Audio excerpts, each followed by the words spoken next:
বলছে ওয়েবসাইট কিভাবে, একটা ওয়েবসাইটে আমার ব্যাকএন্ডে কাজগুলো কিভাবে করে। দেখেন ব্যাকএন্ডের মধ্যে কি কি আছে, আমার পোস্ট আছে। পোস্ট মানে কি, আমি যখন একটা, এইখানে দেখেন, এইটা না, কোনটার মধ্যে যেন পোস্ট ছিল, মনে করেন যে এইটা, ঠিক আছে। এইটা হচ্ছে কি আমার, যে মনে করেন যে এটা হচ্ছে আমার থিম ছিল। থিমের মধ্যে দেখবেন যে অনেক সময় যে আমরা যখন কোনো একটা সাইটের মধ্যে ঢুকি, সাইটের মধ্যে গিয়ে দেখবেন যে আমার কি কি থাকে, সাইটের মধ্যে বিভিন্ন ধরনের পেজ থাকে না বলছি। পেজের মধ্যে মনে করেন যে যেমন হ্যালো ওয়ার্ল্ড, এটা হচ্ছে গিয়ে মনে করেন একটা পোস্ট, এটা একজনে পোস্ট করছে। এই পোস্টগুলা হচ্ছে গিয়ে আমার এখানে দেওয়া থাকে যে এখানে কতগুলো পোস্ট আছে। এই যে পোস্ট দেওয়া থাকে এখানে, অল পোস্ট, অ্যাড পোস্ট, আপনি পোস্ট অ্যাড করতে পারবেন, নতুন করে একটা পোস্ট লিখতে পারবেন। এখানে হচ্ছে ক্যাটাগরি দেওয়া আছে। ক্যাটাগরিটা কি, ক্যাটাগরি হচ্ছে যে আপনি কোন ক্যাটাগরি নিয়ে লিখতেছেন। এটা ট্যাগ হচ্ছে গিয়া আমার একটা নির্দিষ্ট ওয়েতে তৈরি করা, যে এই ট্যাগের আন্ডারে আমার একটা আর্টিকেল আছে 10টা 15টা। যেমন যদি আমরা মনে করেন যে গেলাম বিবিসিতে, ঠিক আছে, bbc.com, খেয়াল করে দেখেন এই যে সুপ্রিম লিডার, ঠিক আছে, মনে করেন এটাতে পাবেন না, এটা হচ্ছে ওয়ার্ল্ডের, মনে করো ওয়ার্ল্ডের রেজাল্টে গেলাম, তখন আমরা দেখেন এখানে কি, এগুলো কি, এগুলো এক একটা হচ্ছে পোস্ট, এগুলো এক একটা হলো পোস্ট। তো আমরা যে কোনো একটার মধ্যে যদি ঢুকি, যে আমার পোস্টের মধ্যে সবার নিচে গিয়ে দেখেন, সবার নিচে গিয়ে দেখবেন যে দেখেন middle east, Israel, United states, Ali Khamenei, Iran, এরকম লেখা আছে না। এগুলো হচ্ছে কি আবার কি, ট্যাগ। এই ট্যাগের আন্ডারে দেখবেন যে এই যে ট্যাগগুলো আছে, এগুলো যদি ওপেন করেন তখন দেখবেন যে আপনার আলাদা আলাদা করে কি, প্রতিটার মধ্যে ট্যাগের মধ্যে মিডল ইস্ট, ইসরায়েলের সাথে ইসরায়েলের কোনো রিপোর্ট থাকলে, মানে ইসরায়েলের কোনো পোস্ট থাকলে, তখন এখানে দেখাবে যে দেখেন পোস্টগুলা যে কতক্ষণ আগে করছে, এই পোস্টগুলা দেখাবে। এরপরে হচ্ছে কি আপনার কি দেখেন, এখানে আরেকটা আছে কি, ইউনাইটেড স্টেটস, ইউনাইটেড স্টেটস নিয়ে যেগুলা,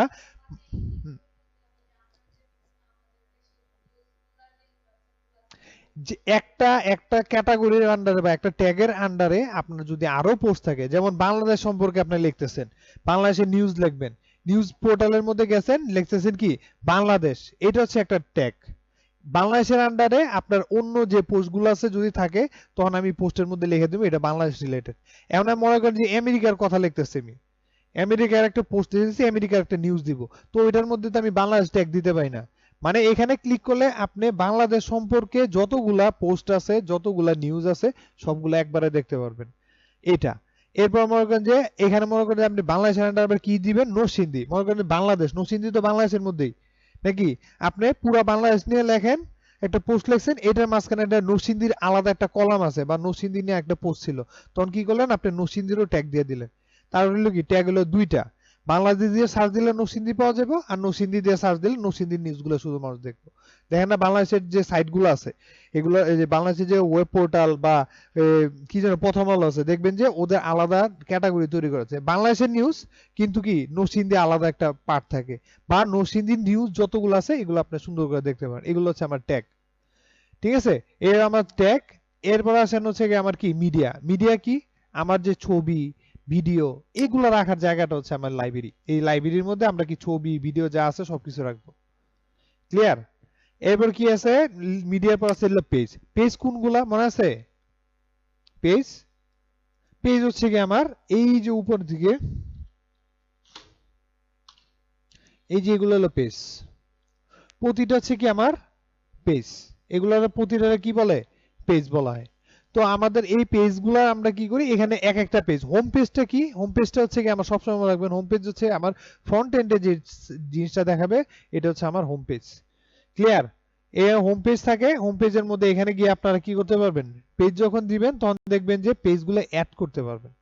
যে যেমন প্রাইভেসি পলিসি এরকম আছে না, এখানে গিয়ে আপনি যে কোনো সময় অ্যাড পেজ দিবেন, অ্যাড পেজ দিলেই দেখবেন যে আপনাকে এখানে দিছে। মনে করেন যে আমি এখানে গিয়া দিলাম যে কন্টাক্ট ফ্রম, কন্টাক্ট আস, যেটা ঠিক আছে, এই যে কন্টাক্ট, কন্টাক্ট মনে করেন যে কন্টাক্ট দিলাম, কন্টাক্ট, কন্টাক্ট দেওয়ার পরে এটা হচ্ছে আমার একটা পেজ। এটারে গিয়ে কি করব, সুন্দর করে আমরা এখানে কি পাবলিশ দিয়ে দিলে দেখবেন পাবলিশড হয়ে গেছে। পাবলিশ দিয়ে দিলে তখন দেখবেন যে আমার এখানে পাবলিশ হয়ে গেছে। এই যে দেখেন এখানে যখন আবার লোড করবেন তখন দেখবেন যে এখানে কন্টাক্ট ফর্ম যেটা আছে, কিভাবে এটা কোনটা দিলাম, এই যে কন্টাক্ট, এই হচ্ছে পেজ। ঠিক আছে, এখন আপনি মনে করলেন যে এটা দিলাম, দেওয়ার পরে দেখেন এখানে আমি চিন্তা করলাম যে এইগুলো হচ্ছে আমার পেজ অ্যাড করা যায়, যতগুলা পেজ দরকার আপনার ততগুলো অ্যাড করতে পারবেন। ঠিক আছে, যতগুলা পেজ মনে করেন যে এখানে আপনি এইভাবে পুরো সাজাবেন, হোম নিউজ স্পোর্টস এইভাবে পুরোটা সাজাতে পারবেন, দিবেন। আর ওইটার আন্ডারে যখন আপনারা পোস্ট করবেন আমি পোস্ট করা দেখাই দিব।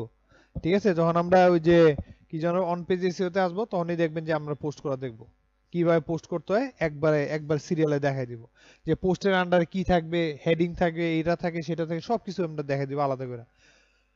তো দেখেন যেটা আমরা বলতেছিলাম যে আমার এখানে হলো এটা হলো পেজ, পেজের পরে আছে হচ্ছে কমেন্ট, কমেন্ট আছে, কমেন্টটা কি যে দেখবেন যে আমরা কোনো একটা ওয়েবসাইটের ভিতরে দেখবেন একটা কমেন্ট সেকশন থাকে, যে একটা পোস্ট পড়তেছে মানুষের চাহিদা কি, এটা সম্পর্কে জানার আগ্রহ আছে কিনা, বা এটা কোনো পরিবর্তন আনতে হবে কিনা, বা মানুষের পাবলিক অপিনিয়ন। ঠিক আছে, পাবলিক অপিনিয়ন এটা দেখবেন যে বাংলাদেশের সাইটগুলো যেটা আছে ফেসবুকের সাথে অ্যাড করা থাকে, যেমন এই যে বিবিসি আছে না, বিবিসি কি বলি, প্রথম আলো যে পেজটার মধ্যে দেখবেন একটা পোস্ট পড়তেছে নিচে কমেন্ট করার অপশন আছে, এটা আবার অনেকে বন্ধ করে রাখে।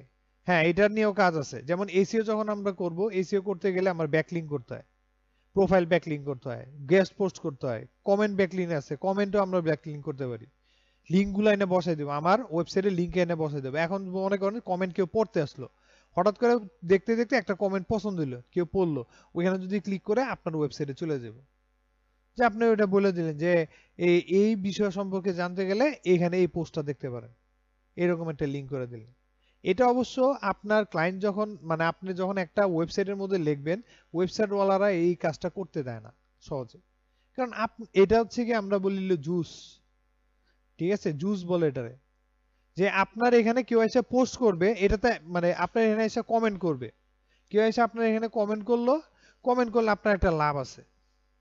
ঠিক আছে, আপনি কমেন্ট করলে কি হয়, আপনি ওর থেকে কিছু জুস পাবেন, যে আমার জুস বুঝেন, জুস বুঝেন, জুস বুঝেন না?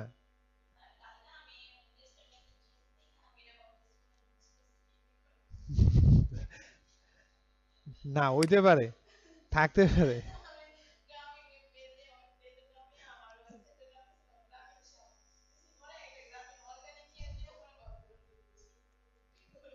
না আছে জুস, এটার ওই ওয়েবসাইট আছে, ওয়েবসাইট বানিয়ে নিতে পারেন। আপনার মনে হয় যে কি জন ই কমার্স সাইটের এটা নিছিলেন, ই কমার্স সাইটের একটা নিছিলেন, যে কারণে ই কমার্স সাইট তো ওইটার প্রথমে আছে জুস। ঠিক আছে, এটা জানি, এইটাই ই কমার্স সাইট, এটা দিয়েও খুলতে পারেন, সুন্দরভাবে খোলা যায়, এটা দিয়েও টুকটাক কাজ করতে পারবেন, যে আপনার বাংলাদেশের জন্য টুকটাক কাজ করতে পারবেন, যে আপনার একটা ওয়েবসাইট আছে বইলা এখান থেকে আপনার কাজ করতে পারবেন সহজে, মানে মানুষের পপুলারিটি বাড়াইতে পারবেন। যাই হোক, তো আমাদের এখানে জুসটা হচ্ছে লিঙ্ক জুস, যেটা বলে আমরা লিঙ্ক জুস। ঠিক আছে, লিঙ্ক জুস বলে এটারে। ঠিক আছে, এই যে দেখেন, এটা এসইও ক্লাস হইলে আরো সুন্দর করে বুঝতে পারতেন, তবু আমি বলি। এই যে ইন্টারনাল আর হলো এক্সটার্নাল, ইন্টারনাল এক্সটার্নাল তো বুঝেছিলাম না।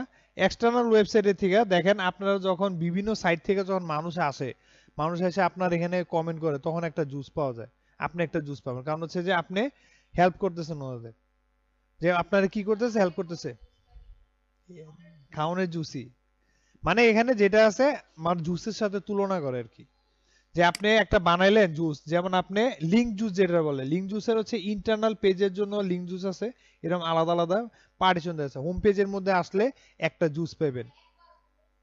হুম, তিনজনে ভাগ করে নিছে, এইটা মানে এইটা হচ্ছে কি আপনি আপনার হোম পেজে যারা যারা আসতেছে তারা আপনারে জুস দিতেছে। ঠিক আছে, মানে হেল্প, এটা হচ্ছে র্যাঙ্কিং করার জন্য একটা মেথড হচ্ছে জুস, যে আপনার এখানে আসতেছে দিতেছে, যখন সে লিঙ্ক শেয়ার করবে তখন কি আপনার পপুলারিটি আছে দেখি আপনার এখানে এসে মানুষের লিঙ্ক শেয়ার করতেছে এটা। ঠিক আছে, যেটা বলে ফোরাম সাবমিশন আছে, তারপর হচ্ছে এর ফোরাম সাবমিশন না, এটা হচ্ছে আর্টিকেল সাবমিশন যেটা বলে, যে আপনার আমার একটা পোস্ট, আমার একটা আর্টিকেল আছে, এটা আপনার ওয়েবসাইটের মধ্যে আমি দিব, আপনার ওয়েবসাইট আমি দিব। তার মানে কি অন্য সাইটের একটা লোক এসে যদি আপনার এখানে পোস্ট করে, তার মানে কি আপনার চাহিদা বেশি। তো গুগল এসব খেয়াল করে, যখন এইসব কিছু যখন খেয়াল করে, এটা হলো জুস শেয়ারিং বলে। তো জুস যখন দেয় তখন কি গুগল এটা বুঝে যে না, উনার পেজটার দাম আছে দেখে মানুষ এটা শেয়ার করতেছে, করলো, করার পরে এখানে কি করে দেখবেন যে আমরা কি করি, লিংক দিয়ে দেই, ওই যে ইন্টারনাল লিংক এক্সটার্নাল লিংক দেই। অথবা কি করে অনেকে, আমি একটা সহজ পদ্ধতি বলি, যেমন মনে করেন আপনি একটা ওয়েবসাইট চালাইতে, মনে করেন একটা গ্রুপ চালান, গ্রুপের মধ্যে দেখবেন যে গ্রুপ অ্যাডমিনটা বলে রাখে যে আপনার কোনো প্রমোশন এখানে করতে পারবেন না, বলে না? যে দেখবেন যে বিভিন্ন ধরনের গ্রুপগুলোতে আছে, বলে যে আপনার পেজের প্রমোশন এখানে করতে পারবেন না। এরকম অনেক সাইট আছে, যেমন ওই যে নরসিংদী প্যাসেঞ্জার যেটা রেলওয়ে যেটা, উনি বলছে যে কোনো ধরনের টিকিট বিক্রি করতে পারবেন না এখানে। তার মানে কি, আপনার কাজের জন্য আপনি এখানে আসতেছেন, কিন্তু আপনি ওইভাবে এটা ইউজ করতে পারবেন না। এটা হচ্ছে কাজ, হচ্ছে উনার লাভ হইতেছে, যার কাছে যার ওয়েবসাইট, ওরে যখন আমি আইসা এখানে পোস্ট দিব, যা কিছু করব, ওর লাভ হইতেছে। এবং সাথে সাথে কি, যে পোস্টটা দিতেছে ওরও সামান্য একটু জুস শেয়ার হয়, যে তার এখানে গেলে মানুষজন কি ওর ওয়েবসাইটেও যায়, লিংক দেওয়া থাকলে কি ওয়েবসাইট যায় না, এটাই হচ্ছে আমার লাভ। আমারও কিছু জুস যায়, তবে বেশিরভাগ ক্ষেত্রে লাভ হচ্ছে যার হেনে শেয়ার করতেছেন ওর জুসটাই সবচেয়ে বেশি লাভ হয়, ওরই জুস বেশি দেওয়া হয়। এই যে এইভাবে লিংক জুস যেটা বলে, লিংক জুসের আরো আছে, আমি ওই যখন ক্লাস করাবো, এসইও ক্লাস করাবো, তখন আমি আরো বিস্তারিত বলে দিব না। লিংক জুস কিভাবে লিংক দিয়ে জুস, মানে আপনি একজন আরেকজনের শেয়ার করে, জুস শেয়ারিং যেটা বলে, যে ঠিক আছে, এটা আমি বলে দিব না, সুন্দর করে বলে দিব না, যে আউটবাউন্ড লিংক এগুলা, এই যে ওয়েবসাইট থেকে কিভাবে আলাদা আলাদা করে আমার জুস দেয়। আচ্ছা, এটা পরে বলবো না, এখন বুঝবেন না তাহলে। তো আমরা যেটা আছে, আমরা কি করলাম, যে সুন্দর করে এগুলা শিখলাম। এরপর হচ্ছে কমেন্ট, কমেন্ট সেকশনে গেলে আপনার কমেন্ট গুলো আছে, এখান থেকে আপনি কমেন্ট বন্ধ করে দেওয়ার সিস্টেম আছে, যে আপনি চাইলে এখান থেকে কমেন্ট বন্ধ করে দিতে পারেন। যে একজনে মনে করেন গালিগালাজ করলো, কি করবেন, বন্ধ করে দিবেন। অনেকেই দেখবেন যে অনেক ওয়েবসাইটেরই কমেন্ট সেকশনটা থাকে না। আবার কিছু কিছু ওই যে জুস শেয়ার করতে চায়, আরেকজন আইসা যদি কেউ পোস্ট দেয়, লিংক দেয়, তখন কি করে, আরেকটা হচ্ছে রেস্ট্রিকশন করা থাকে, যে আপনি ওয়েবসাইটের মধ্যে আপনি কমেন্ট করলে আগে আপনি দেখবেন যে কি কমেন্ট করছে, যেটা এটা দেওয়া যায় কিনা। আপনি যদি অ্যাপ্রুভ করেন, তাহলে আপনার এখানে ওয়েবসাইটের মধ্যে কমেন্ট করা যাবে। ক্লিয়ার? এবার আসেন অ্যাপারেন্স। অ্যাপারেন্সের মেইনলি কি আছে, অ্যাপারেন্সের মধ্যে ছিল থিমস, যে আমার এইগুলো হচ্ছে আমার থিমস।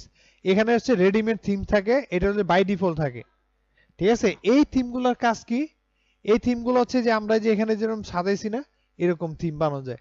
এটা হচ্ছে গিয়ে ওয়ার্ডপ্রেসের থিম। ওয়ার্ডপ্রেসে বাই রেডিমেড বাই ডিফল্ট কিছু থিম আছে, এগুলো এক একটা নাম আছে, দেখেন 2012, 2020, 2025 এরকম লেখা আছে। তো আমরা কি করব, আমাদের এইগুলা আমাদের কোনো প্রয়োজন নাই। তো আমরা কি করব, যে প্রথমে একটা নিছি, নেওয়ার পরে কি করব, অন্যগুলো ডিলিট করে দিব। কারণ কেন ডিলিট করব, ডিলিট করার কারণটা হচ্ছে যে আমাদের এগুলা লাগবে না, এক নাম্বার। আরেকটা হচ্ছে যে এই যে লিঙ্কগুলো আছে, এই যে থিমগুলো আছে, এই থিমগুলোর কাজ, এইগুলা আমার জায়গা, আমার যে আমি বলছিলাম না যে আমার এসএসডি একটা আছে, যে আমার একটা হোস্টিং এর সাইডের জন্য, সার্ভারের জন্য কি একটা স্টোরেজ আছে, স্টোরেজ খায়, শুধু শুধু স্টোরেজ তো রাখার দরকার নেই। আমার যে থিম লাগবে আমি ওই থিম দরকার হলে ডাউনলোড করে নিয়ে নিব, ঠিক আছে, ডাউনলোড করে আমি এখান থেকে নিব। আর সব যা আছে সবগুলো কি করবেন, সুন্দর করে ডিলিট করে দিবেন। এখানে একটা থিমও নাই, 12টা থিম আছে মনে হয় টোটাল, 15টা। আচ্ছা 15 12 যাই হোক, ঠিক আছে। আমরা কি করব, সবগুলার থিম ডিলিট করে দেবো, তাহলে কি আমার জায়গার একটা জায়গা থাকবে। কারণ এইগুলো আমার, এই থিমগুলো আমি কাজ করব না, কারণ এখন ইউনিক থিম চলে আসছে, স্ট্যান্ডিং থিম আছে বহুত। আর আপনাদের ওই যে কি যেন থিম ফরেস্ট থেকে তো বলছিলাম, যে থিম ফরেস্ট থেকে কিনা যায়। আপনারা চাইলে দেখবেন যে আবার কি যেন বলে, ফেসবুকের মধ্যে দেখবেন যে মাঝে মাঝে যে অনেকে কি করে, যে 300 টাকা দিয়ে মনে করেন যে 10টা 15টা থিম বিক্রি করতেছে, 50টা অনেকে থিম বিক্রি করে।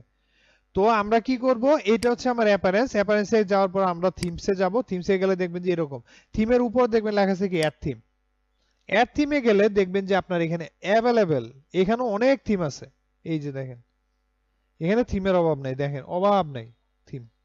আপনি যে ধরনের থিম চাবেন এখানে খালি বলে দেবেন। এই যে দেখেন এখানে ব্লক থিম আছে না, মনে করেন ব্লক করা থিম, যেটা ছোট ছোট ব্লক তৈরি করা, এই যে ব্লক থিম, এগুলোর বলো ব্লক থিম, ব্লক তৈরি করা আছে, ব্লক ওয়াইজ তৈরি করা। আরেকটা হচ্ছে শুধু প্লেন থিম যেটা আছে, এই যে যেমন দেখেন এখানে মনে ফিচার ফিল্টার, এই যে ফিচার ফিল্টারের মধ্যে মনে করেন ব্লক করবেন, শুধু আপনি ব্লক করবেন, এটা দিয়ে সার্চ দেন, মানে আপনি ব্লগিং করেন, এই যে ব্লগের জন্য, ঠিক আছে। এগুলো অনেকগুলো ফ্রি থাকে প্রথম দিকে, পরে আপডেট দিলে আপনার দেখবেন যে আপনার কাছে টাকা চাইতেছে। ঠিক আছে, মনে করেন যে আপনার ব্লগ নেবেন না, ই কমার্স সাইট নিতেছেন, এই যে ই কমার্স সাইট দেখেন, ই কমার্স সাইটের জন্য সার্চ দিলে ই কমার্স সাইটও পাবেন, এই যে ই কমার্স সাইট সব। ঠিক আছে, এই যে ডিল স্টোর, এইটা ডিজিটাল মার্কেট, এই যে ডিজিটাল এক্সপিরিয়েন্স, বিভিন্ন ধরনের এই যে থিম আছে, যে ঘড়ি বেচে, ঘড়ির জন্য যেটা আছে, এরকম আলাদা আলাদা থিমের কি, আলাদা থিমের জন্য আপনারা এখানে থিম পেয়ে যাবেন আলাদা। ওকে, এখান থেকে দেখবেন যে অ্যাভেলেবল, থিমের অভাব নাই। তো এখন আমরা কি করব দেখেন, থিম যেটা আছে আমরা এখান থেকে থিমসে যাব, থিমসে যাওয়ার পরে অ্যাড থিমের মধ্যে গেলে আমরা কাজ করব কি, আমরা ভাই আরো সহজ খুঁজতেছি, যে আমরা আরো সহজ করব কেমনে, যে আমরা তো এগুলারে গেলে আবার কিছু কিছু জায়গাতে চেঞ্জ করতে হবে, ঠিক না, আমার তো এইটা ডাইরেক্ট দিতে পারবো না, আমি যে থিমটা নিছি এই থিমের মধ্যে তো আমি আরো কিছু অ্যাড করব। এখন আমি একটা থিম নিব যেখান থেকে আমি একবার সহজে এক ক্লিকে ক্লিক করলেই আমি ওখানে বসাইতে পারবো, এই ধরনের নিব। যেমন আমি পোর্টফোলিও জোন খুলতে যাব, তখন আমরা নিব হচ্ছে অ্যাস্ট্রা, এই যে দেখেন এখানে আছে, নাম দিবেন অ্যাস্ট্রা। অ্যাস্ট্রা থিম যেটা আছে, অ্যাস্ট্রা থিমটাকে কি করব, যখনই আপনি কোনো থিম নেবেন তখন কি করবেন, ইনস্টল করবেন। ইনস্টল করলে দেখবেন ইনস্টল হইতেছে। অ্যাস্ট্রা থিমটা আপনারা নেবেন, এই যে কি যেন সিভি বানানোর জন্য সহজ একদম শর্টকাট যেটা, এটা হচ্ছে অ্যাস্ট্রা। এরপরে কি করবেন, ইনস্টল করার পরে অ্যাক্টিভ, অ্যাক্টিভ করলে দেখবেন যে আপনার এই যে থিম আছে। এরপর যদি আপনি থিম চেঞ্জ করতে চান, এখানে যে কাস্টমাইজ অপশন আছে, ঠিক আছে, এই কাস্টমাইজ অপশনে গেলেই দেখবেন যে আপনার এখানে থিমগুলা চেঞ্জ করতে পারতেছেন। ঠিক আছে, থিমের মধ্যে গেলেই আপনারা এখানে চেঞ্জ করতে পারবেন।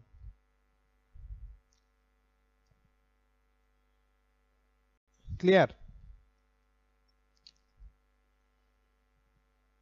ওকে, আমরা হচ্ছে এখান থেকে থিম চেঞ্জ করতে পারবো, থিমের যা আছে। আরেকটা হচ্ছে যে দেখেন, যদি মনে করেন যে আপনি ওই যে বললাম না, আপনি থিম ফরেস্টের থেকে একটা থিম কিনছেন, হ্যাঁ আপনার ওয়েবসাইটের জন্য একটা থিম কিনছেন, তাহলে এটা আপলোড করবেন কেমনে, আপনার তো এখানে বসাইতে হবে, যে এখানে ছিল না, আপনি কি করছেন বাইরে থেকে একটা থিম কিনে আনছেন, তখন কি করবেন, ওই যে উপরে দেখেন লেখা আছে আপলোড থিম, আপলোড থিমের মধ্যে ক্লিক করলে দেখবেন যে এখানে একটা জিপ ফাইল আছে না, আপনারা দেখবেন যে যখন আপনার একটা ওয়েবসাইটের জন্য থিম কিনবেন, থিম আপনার কি কি করবে, দুইটা ধরনের দেয়, একটা হচ্ছে যে আপনার HTML কোড সম্বলিত একটা ফোল্ডার দিয়ে দিবে আপনারে, অথবা দিবে কি জিপ ফাইল।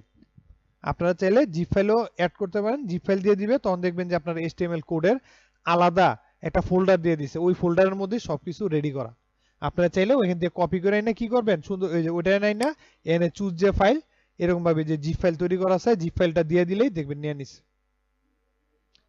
ঠিক আছে, দেখবেন যে এখানে মনে করেন যে জিপ ফাইল আছে না, জিপ ফাইলে ক্লিক করবেন, আপনার যে জিপ ফাইলটা নিছেন ওইখানে ক্লিক করলেই, এরপর ওপেন করলে দেখবেন যে আপনার থিম আপলোড হয়ে গেছে। আপলোড হওয়ার পরে আবার একই সিস্টেম, এখানে যেরকম আমরা বলছি, এখানে কি করছি আমরা গিয়া, এখানে গিয়ে আমরা সুন্দর মতো কি করছি, ইনস্টল করছি, ইনস্টল করার পর অ্যাক্টিভ করে দিয়েছি, এখানে একই জিনিস। ওকে, এবার আসেন আমরা আরেকটা হচ্ছে প্লাগইন, প্লাগইনের কথা বলছিলাম যে মুশকিলের আসান হচ্ছে গিয়া প্লাগইন। ওয়ার্ডপ্রেসের মুশকিলের আসান হচ্ছে গিয়া, যত মুশকিল তত আসান, আর ওয়েবসাইট হচ্ছে কি, যত সমস্যা তত প্লাগইন। এখানে যত প্রবলেমে পড়বেন, মনে করেন যে আপনার একটা কন্টাক্ট ফর্ম দিতেছেন, কন্টাক্ট ফর্ম চিনেন তো, যে আপনার আপনার নাম ঠিকানা, আপনি বললেন যে আমার সাথে কন্টাক্ট করেন, দেখবেন ফুল নেম লাস্ট নেম এরকম থাকে না কন্টাক্ট ফর্মের মধ্যে।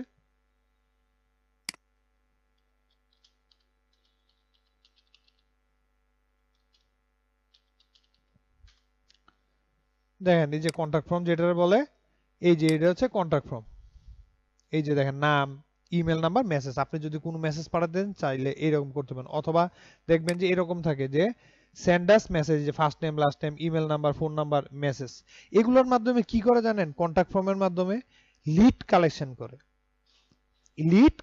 লিড গুলা কোনগুলা, যে আপনার সম্পর্কে তথ্য, ছোটখাটো একটা তথ্য নিয়ে নিলাম। মনে করেন যে আমি কোনোদিন যদি কোনো বিজনেস প্ল্যান করি, যে আমি ওদের নক দেবো, আমার যারা যারা যারা আমার মেসেজ করছে তাদের ধরে ধরে বলবো যে আমার এই প্রোডাক্ট আছে, আমার ওই প্রোডাক্ট আছে, আপনারা চাইলে নিতে পারেন, তখন কি করবে, যে আমাদের এই first name last name email number দিয়ে যখন দিবে আমারে, তখন এইগুলো আমার কাছে লিড হিসেবে জমা থাকবে, তখন আমরা এইগুলো ইউজ করতে পারবো। ক্লিয়ার? বুঝাইতে পারছি? না বুঝলে বলেন, আবার বুঝাই দেবো। বলেন কি বুঝেন নাই, বলেন। এটা ইনফরমেশন গ্যাদার করার জন্য, যে আপনার কোনো ইনফরমেশন দিতেছে, আপনার সম্পর্কে কিছু জানতে চাইতেছে, ওইটা সম্পর্কে জানার জন্য আমরা এই কন্টাক্ট ফর্ম ইউজ করি। মেইনলি আমরা এই ফর্মটা ইউজ করি হচ্ছে কন্টাক্ট আইটেমের মধ্যে, যে আমার সাথে যদি কেউ যোগাযোগ করতে চায় তাহলে কিভাবে করবে, এই কন্টাক্ট ফর্মের মাধ্যমে করতে হবে, যে আমার কাছে মেসেজ লিখে পাঠাবে যে ভাই আমার এই সমস্যা, আপনার ওয়েবসাইটের মধ্যে আমি এটা দিছিলাম, বা আপনার ওয়েবসাইট থেকে আমি কিছু কিনতে চাই, যে কোনো ইনফরমেশন ওরা এখানে দিবে, এটা বলছে আমার কন্টাক্ট ফর্ম। ক্লিয়ার? তো আমরা এটা দেখার কারণটা হচ্ছে যে আমার বলছিলাম যে প্লাগইনের জন্য, এখানে মনে করেন যে আপনার একটা কন্টাক্ট ফর্ম দরকার।